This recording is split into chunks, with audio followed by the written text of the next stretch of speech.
Hello guys, তো আজকে পূর্ণিমা। এই যে ফল আর মিষ্টি সাজিয়ে নিয়েছি। প্রথমে সব থালায় আরে সাজিয়ে নিয়েছি, গোপালকে ঘুম থেকে তুলে নিয়েছি। এইবার আমি গোপালকে স্নান করিয়ে নিয়েছি। এই যে দেখো, স্নান করিয়ে নতুন জামা পরিয়ে দিয়েছে আমার হাতে বানানো। তারপরে এই যে একটু পারফিউম লাগিয়ে দিলাম। তারপর দেখো আরতি করে নিচ্ছি আমি। নেয়ার পর গোপাল সব ঠাকুরকেই ফুল দিয়ে সাজিয়েছি। দেখো কেমন লাগছে, কত সুন্দর লাগছে না? আমি বরাবরই আমার ঠাকুরদের এরম সাজাই। এবার আমার ঘরে নতুনভাবে গোপাল সোনা এসছে।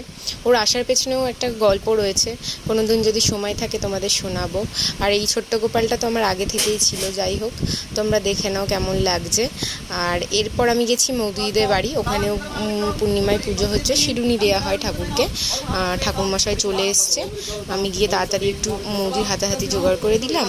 মৌদি সবই করে রেখেছিলো, ওই সলতে সলতে বানানো আর কি। তারপরে এই যে আরতি শুরু হবে এবার। আরতি শেষের পর তারপরে